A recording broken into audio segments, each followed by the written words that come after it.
Ito ang Presidential Broadcast Service. Radyo Pilipinas. Radyo Publiko ng Bagong Pilipinas para sa Bagong Pilipino. Naghahatid ng mahahalagang balita at impormasyon na kuugnay ng pamahalaan sa sambayanan. Tulay sa himpapawid ng serbisyo publiko. Radyo Pilipinas. Radyo Publiko. Ang boses ng Pangulo. Sa Iloilo, Radyo Pilipinas. 585 AM. Oras sa Radyo Pilipinas, Philippine Standard Time, alas 8:01 sa aga. Nagapanguna nga balita sa syudad, sa mga banwa, sa probinsya sa Iloilo, kag kaingon ng mga probinsya. Mga pananaw sa likod sa mga balita.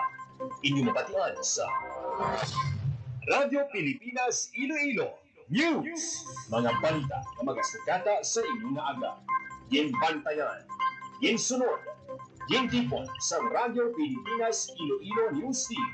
Gikan sa hulot balitaan. Diretsyo sa inyong palamatian. Yari nga! Radyo Pilipinas Iloilo News.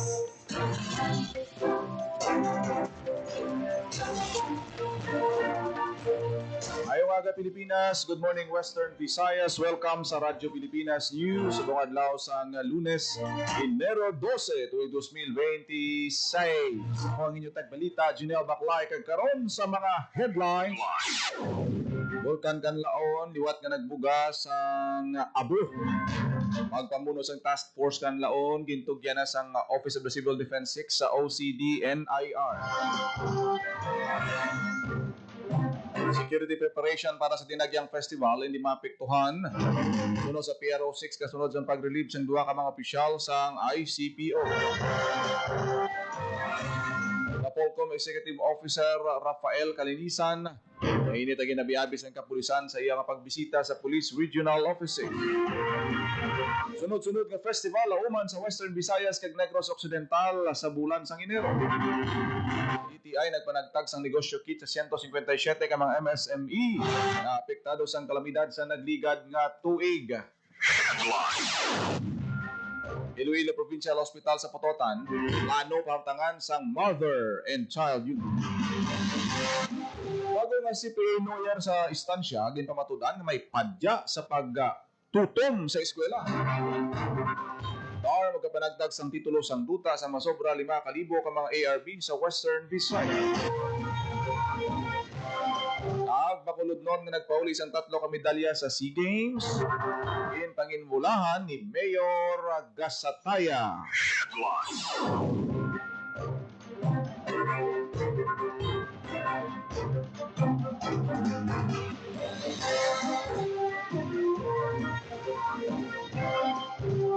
Oras sa Radyo Pilipinas, alas 8:04 sa aga, kagkaroon sa detalye sa mga balita. Radyo Pilipinas News.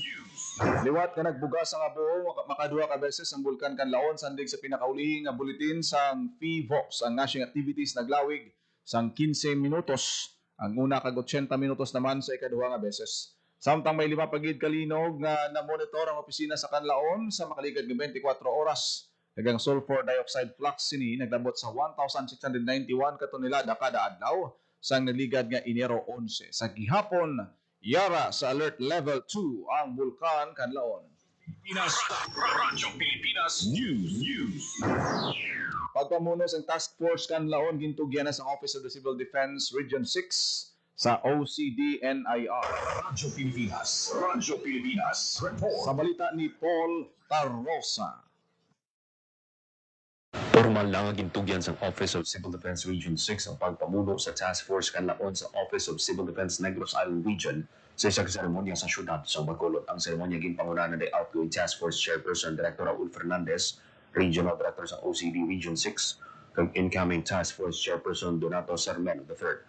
Sunod kay Sermeno, komitido ini nga pabakuro ng nalabot sa Task Force Kanlaon pila sa nahimo sa Task Force Kanlaon among initiation kag drafting sa Kanlaon Recovery and Rehabilitation Development Plan na nagplastar sa talun sa iyong transition halin sa emergency response padulong sa long-term recovery sa mga residente. Abisar nga natugyan ng chairmanship sa OCD-NIR magaparay ng OCD-6 sa paghatag suporta pinaagi sa technical assistance, coordination, planning, kag search capacity. Para sa Bagong Pilipinas, Volta Rosa, Radio Pilipinas, Radio Publiko. Radyo Pilipinas. Radyo Pilipinas News. Hindi maapektuhan ang security preparations sa Dinagyang Festival 2026 sa Pisaros ang pag-relieve sa kanday ICPO Director Kim Ligada kag ICPS-2 Chief Police Captain Jeffrey Delgado. Suno kay PRO6 Director Josefino Ligan, may serye na sang meetings nga napatigayon ang plansado na ang mga security plans ng ICPO. Sa pagwantay sang kapulisan sa Dinagyang Festival, masobra 3,000 ka mga pulis ang i-deploy para mapasiguro ang kalinong kagkatawhay sa pagsinadya sa mga pumuluyo sa festival. Naibaluan kin relieve sa Ligada kag Delgado bangod sa ginapaso ni lapses sa investigasyon sa pagkapatay ni Dueñas Vice Mayor Amy Paz Lamasan. Radyo Pilipinas. Radyo Pilipinas News. Para sa 8 ka mga festivals ang nagpasundayag sa damnaglang sa ginhiwat nga kasadyahan sa Kabanwahanan. Ini ang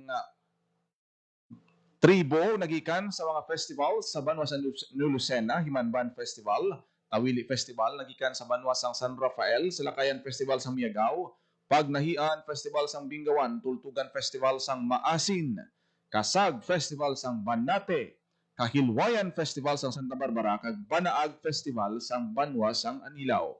Ang kasadyahan sa Kabanwahanan, ang ginpangunahan sang Iloilo Provincial Government. Magluwas sa Iloilo Freedom Grandstand, nagpasundayag man ang mga tribo sa bagong venue sa kahiwatan sa Iloilo Sports Complex. Radyo Pilipinas. Radyo Pilipinas News. Hindi pabor si Iloilo City Mayor Raisa Treñas, kaupo ng Iloilo Festivals Foundation Incorporated, sa proposal sang kapulisan nga signal shutdown para sa Dinagyang Festival 2026. Suno kay Mayor Treñas, paagi sa isin spokesperson na si Joy Fantilaga Gorsal, posible nga magdulot sang huol sa pumuluyo kag bisita ang pagpatuman sang signal shutdown. Sa sinapol sang mga opisyal sang Police Regional Office 6 kasang Iloilo City Government na istoryahan man ang mga preparasyon sa nagahilapit nga Dinagyang. Ginpahayag sang lokal nga panguluhan nga hindi sila pabor sa signal shutdown, nabipakag wala sang kasiguruhan nga hindi maapektuhan ang kaiping nga makabanwahanan lakip ang probinsya sang Guimaras. Ginpahayag man sang NTC nga wala pa sang device sa mga network companies nga makakontrol sa mga coverage sang proposed signal shutdown, bagay nga wala inigin paboran sang city government. Sa baylo nga network shutdown, gininyo na lang sang LGU kag IFFI nga magpatuman sang masugot nga visibility pagi sa pagpatuman sang security measures, pagpasiguro sang kaluwasan sang publiko sa bugos nga tion sang Dinagyang Festival. Pasalig sang Philippine National Police, bugos ang ilang puwersa sa pagpatuman sang seguridad, upod pa ang mga force multipliers para mapabilin ang kalinungan sa selebrasyon. Radyo Pilipinas. Radyo Pilipinas News.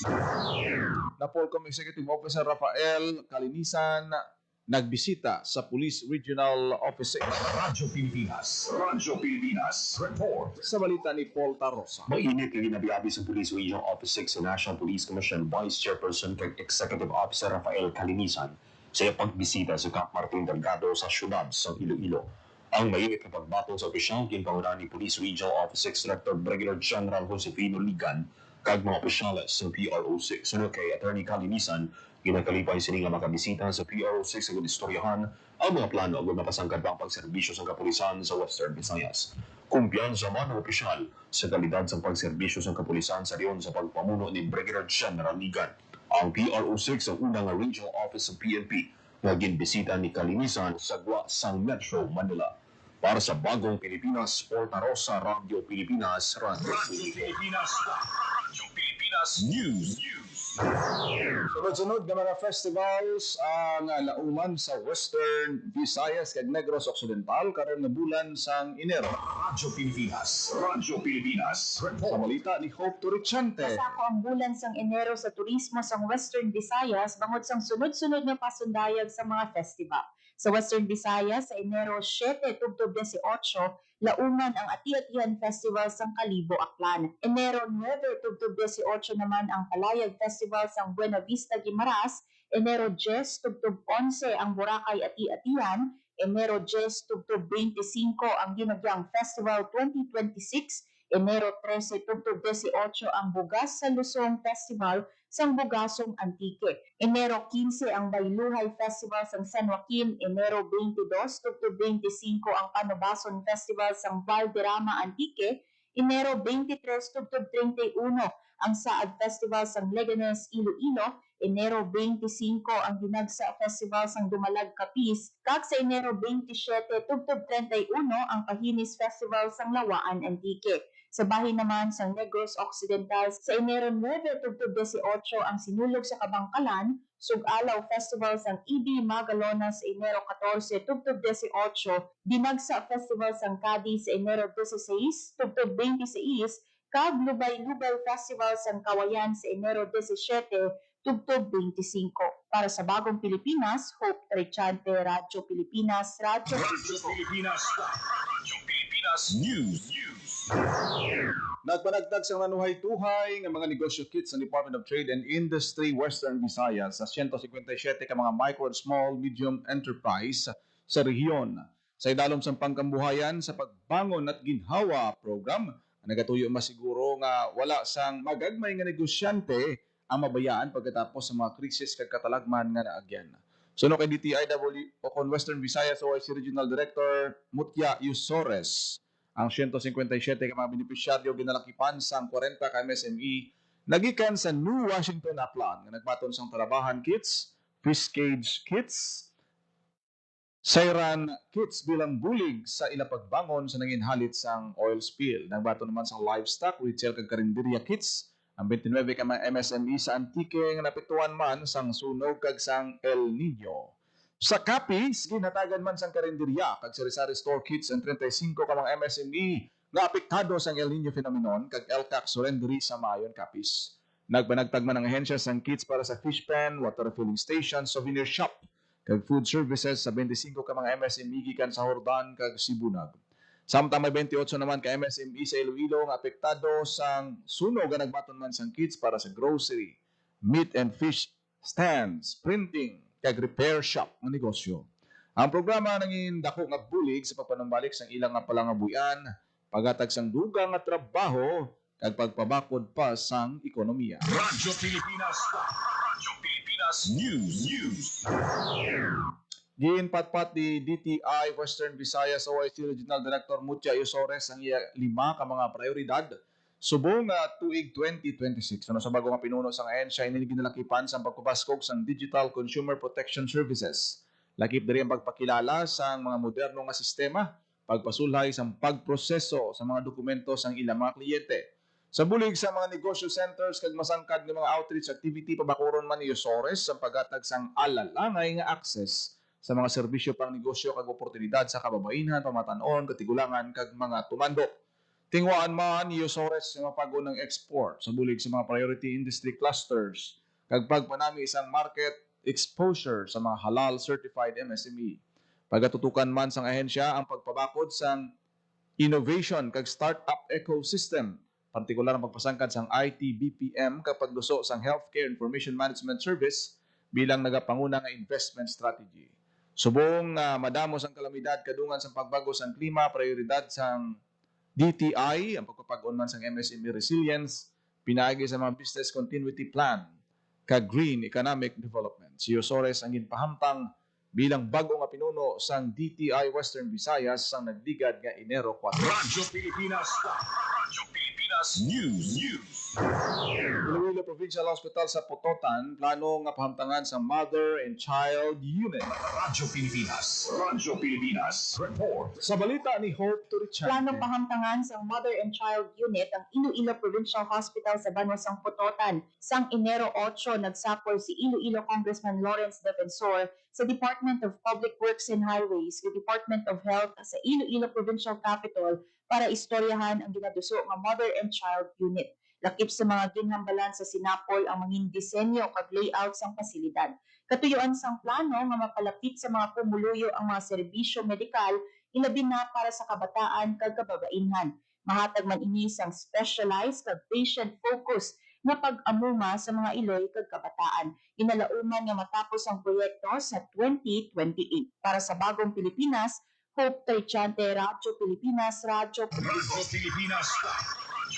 Pilipinas News. Hard work will never betray you. Ini ang panindugan sa bagong nga CPA lawyer. Nagikan sa banwasang istansya Iloilo nga si Novel Joy Ambito. Ini man ang rason kung nga sa piyak sang tanan nga kabudlayan. Ngayon eksperyensyahan, wala siya naguntat sa pagpalabot o kung paglabot sa iyang handom nga mangin isa ka abogado. Pagsaysay sang bagong nga mananabang, nagsugod siya sa pag-eskwela sa abogasiya sa tuig 2021 tiyon sang pandemya. Nagtrabaho sa isa ka auditing firm sa Metro Manila. Sabay nga magpahuway matapos ang masako nga adlaw sa trabaho, nag-eskwela pa siya pinagi sa online sa University of San Agustin College of Law.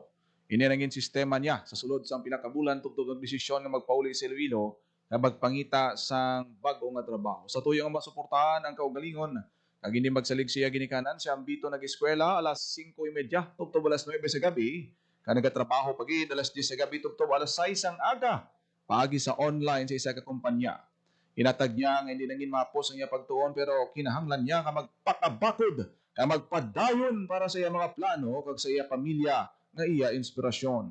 Apisar sang kabudlay sang iya nangin sitwasyon si ambito nangin top notcher sa ila comprehensive examination. Wala naguntat diri ang pag-ani niya sang bunga sang iya sakripisyo sang Miyerkules Enero 7 si ambito ang ginhingadlan nga isa sa masobra 5,000 ka mga abogado nga nakapasar sa bar. Sa iya pagpadayon uyag ipahandom sang pahanumdom sa 26 anyos nga bagong abogada nga may padya nga nagahulat sa matutom nga naga-eskwela. Radyo Pilipinas News. At wala na nga magabaton sang e-titles sang duta ang 5,837 ka mga agrarian reform beneficiaries gikan sa 5 ka probinsya sa Western Visayas. Ang pagpanagtag hiwaton sang DAR sa Manwasang Putotan subong adlaw Enero 12. Inalauman mismo si Agrarian Reform Secretary Conrado Estrella III ang magapanguna sa pagpanagtag sang titulo sa diin nga maghatag sang higayon sa mga ARBs nga lubos na mapanag-iyahan kag madumala ang ilang mabaton nga duta. Lakip sa mga igapanagtag ang 2,248 ka e-titles sa 2,556 ka ARBs nagikan sa Capiz, 1,849 naman sa Iloilo, 1,108 ka e-titles sa Antique, 804 ka titulo sa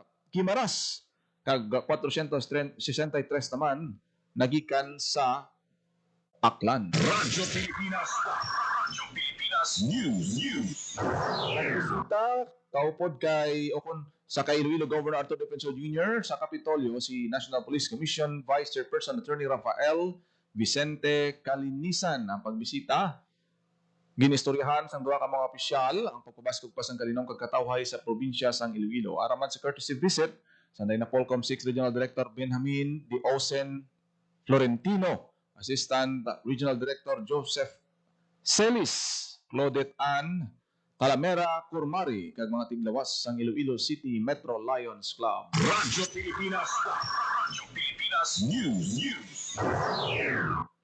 Bacolod nun nga nagpauli sa 3 ka medalya sa SEA Games ginpanganbulahan ni Bacolod City Mayor Gasataya. Radyo Pilipinas Report. Sa balita ni JP, Yung panginbulahan ni Bacolod City Mayor Greg Sataya ang kadalagaan ni Katrina Drilon Loreteso. Yung panginbulahan ni Bacolod City Mayor Greg Sataya ang kadalagaan ni Katrina Drilon Loreteso sa 33rd SEA Games sa Thailand. Si Loreteso nga residente sa barangay Montevista kagkatapos ang Philippine National Rhythmic Gymnastics Team ang nagpauli sang 3 ka bronze medal para sa Rhythmic Gymnastics Team. 2 balls and 3 hoops apparatus routine kag 5 ribbons apparatus routine. Magluwa sa iya pagpangibabaw sa sports, si Loreteso ang nagpangibabaw man sa academics. Si Loreteso nag-graduate ng magna cum laude sa BS Pharmacy kag nangin 5th placer sa 2024 Pharmacy Board Exams. Sinaw kay Mayor Gasataya, ang kadalagaan ni Loreteso nagdala sa dako nga dungog kag inspirasyon hindi lang sa mga Bacolod nun, kundi sa bugos nga nasyon. Para sa Bagong Pilipinas, JP Harvas, Radyo Pilipinas, Radyo Publiko. Radyo Pilipinas News. kapareho sang bantog kag matamis nga pinya sa syudad sang Pasig, matamis man nga yuhom sa isa ka bata nga pasingon overseas Filipino worker nga nakapasar sa 2025 bar examination sa pagwa sang bar result. Hindi lang istorya sang kadalagan sa pag-angkon sa titulo nga attorney ang nalabot ni Cleven Paul Figueredo o hindi sa man ka madalong nga misyon nga natuman ang pagpauli sa nga Iloy nga nagaobra bilang domestic helper sa luwas sang pungsod.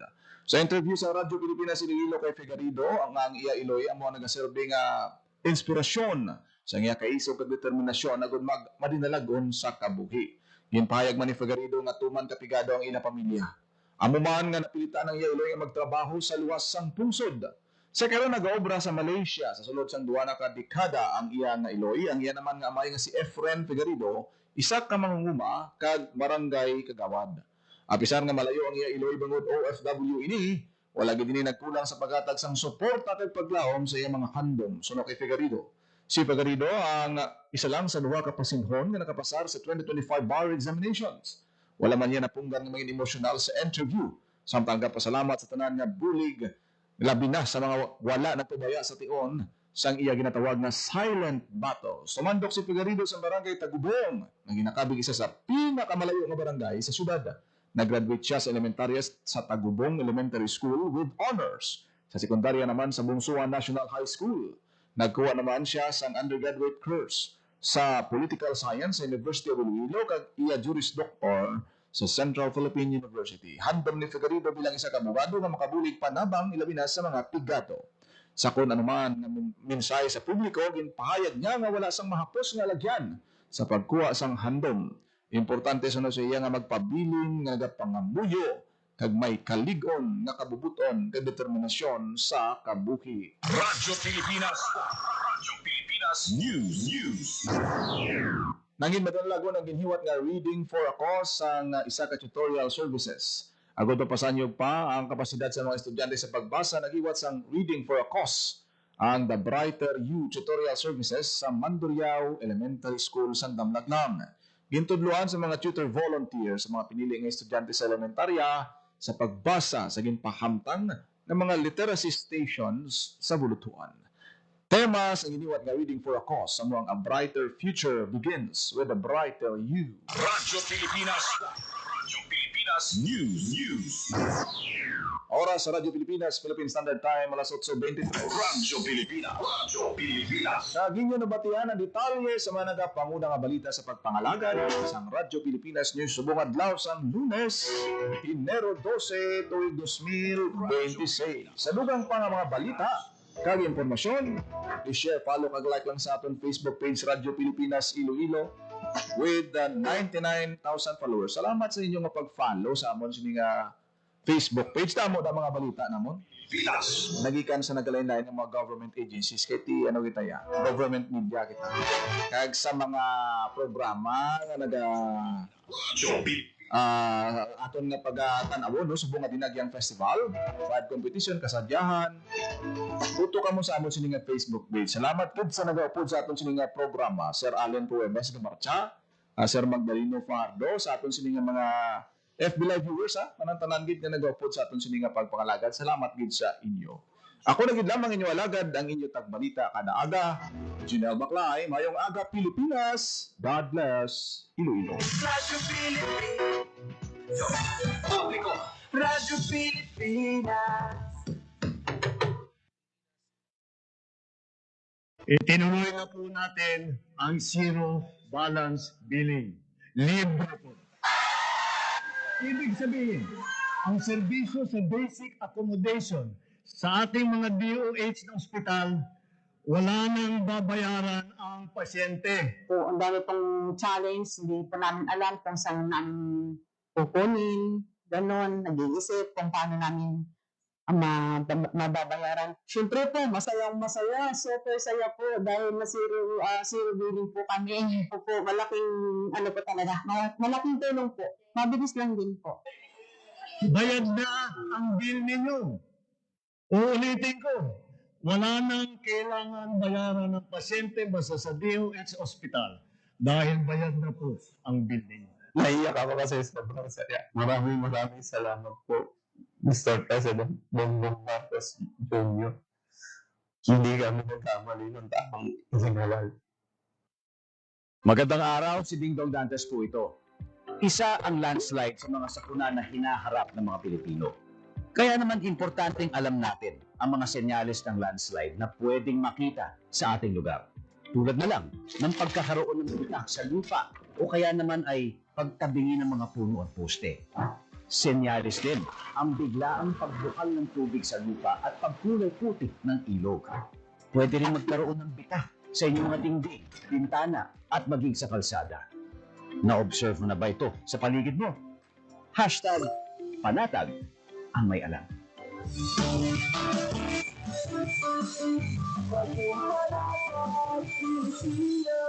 Radyo Pilipinas.